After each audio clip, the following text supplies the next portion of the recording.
Hi, I'm Noelle Russell, and I am the co-founder of a company called AI Leadership Institute, and I also run one of the largest generative AI practices in the world at a company known as Accenture. I am really passionate about getting more women and really more diverse perspectives into the world of technology and artificial intelligence. Now, I got into technology actually at a very, very young age. I don't know if I even thought I would ever do it for a job. I was 6 years old, and my dad introduced me to this concept known as science fiction. And there were books by authors like Bradbury and Asimov. If you've ever heard of like I, Robot, it's a very popular movie. These books, they were fiction, but they had such powerful stories. The human part of it was actually more important than the technical part. And that's exactly what happens in my career today. I remember being in high school, I think I was a sophomore in high school, and one of my teachers ended up telling me that I wasn't gonna ever finish high school, that it wasn't for me, and that I was a good people person, a customer service type of person. So I should go into customer service. I didn't even have to finish. And I was really kind of upset, not upset, angry, but like, what? No, I can do whatever I want. I'm a Latina, number one. So my parents taught me well. But I realized in that moment, sometimes people give you this advice, well-intentioned. He actually, I think, thought he was doing me a favor. And I realized, though, I actually saw more for the world than he did. And so I ended up applying for early admission into a university, Embry-Riddle Aeronautical University, and I got accepted. Get this, I have not graduated from high school. I left high school. I dropped out of high school, started university, and now I'm 2 years into my university experience and realize I don't actually want to finish that either. I don't really like school in this traditional way.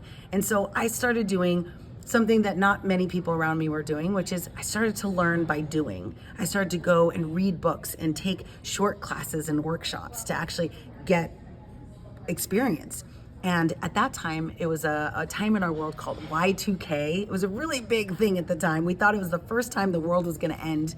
And they needed people like me, people who were practitioners, who knew how to do the work, who knew how to write code. So I taught myself how to write code. And well, the rest is kind of history. One of the things that I remember early in my career struggling with, and I was not high school, like I didn't graduate from high school. I didn't graduate from university because I left early to join this amazing job at IBM to teach developers how to do what I knew how to do. So it was a great opportunity. I'm there, but I was a little bit like, I don't know, I had some shame, I think, associated with the fact that I never went to school. And I remember always thinking back going, why didn't I just finish that thing? Why didn't I just get the degree? Anyway, and so now I have children, and of course I tell them, like, just get it, like, just finish it. The fun thing is that it doesn't even matter how well you do, or if you're all A's or all C's, it doesn't even matter. What matters is your ability to finish something. And that was something I struggled with in the very beginning of my career, was like, I had no proof that I had ever finished a thing. I had lots of proof of starting things, but one of the things university and high school give you is the ability to say, look, I did this. I started it and I finished it and I survived. And that is actually, when we think about grit and perseverance, it's one of the things that we look for most in employees. It's like, when things get hard, will you stick it out?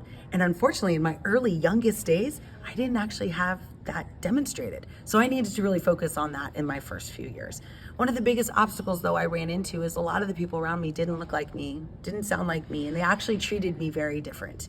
And I realized at an early part of my career, that I had to work twice as hard to be seen as the same. Sometimes I had to work 5 times as hard. And the way that I ended up navigating this, and I'm not really sad that I did it, is that I started getting certifications. And that's one of my ways. I didn't go through a classical diploma, but I've now achieved, 24 certifications in my field. Those certifications, just like getting a diploma or graduating from university or college or even community college, like getting that stamp of third-party validation that says, yes, you learned a thing and you applied it, or you learned a thing and you participated in a group or a community, ended up being a validator for other people. As I got a job, right? They stopped asking me about high school, and they just said, oh my gosh, you got the certification, tell me about that experience. Oh my gosh, you went to this workshop, tell me about that experience. So I value continuous learning. I am always going and getting the next certification. How can I certify my knowledge, not just by me saying, yeah, I know how to do it. Of course I do, but I want a third party. I want somebody else to say, Noelle, you did a great job. here's your stamp, here's your certificate, you've done the work, and I can now prove it to other people. And I think that's a big part of, especially early in your career, of setting what we call it credibility. How do you build your own credibility? So one of the things I always looked for was ways to get education at a low cost or free. And today, because we are so desperate for diverse talent in the workforce, there's lots of free services. The good news is if you are a student and you are in school, Microsoft, Amazon, and Google all have education platforms that you can go in. Microsoft Learn, AWS training and certification. They all, if you have an EDU email, you can go in and take their classes for free.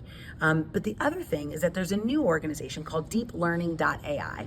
Andrew Ng is one of my favorite people because he created a ton of very good, engaging education for everyone. He literally calls it AI for everyone, and all his courses are free. And it's all ranges from, I want to put my fingers on a keyboard and build a model from scratch, to I want to be a product owner who builds products and solutions, to I want to be someone who manages the user experience. So there's something for everyone, so certainly worth a look. So as with all technology and tools, you kind of have two choices, right? You can use this technology to amplify your inherent goodness, what you're good at, what you excel at, what you love to do. You can use AI to help you go faster, better, stronger, right, in the direction. But you could also use it to become lazy. You could also use it to do the work for you, to not use it as an amplifier, but instead use it as a way to kind of just equalize your level of effort so you don't have to work nearly as hard. And it's kind of a decision you have to make. I am an ambitious person, so I take it as, hey, what could I do by myself? But now if I add an AI tool, what can I do? What more can I do? So I'm always thinking about, how am I growing, amplifying, doing more? And so I use tools that help me with that amplification. One of them, of course, is ChatGPT. It's on my phone. I use it every day.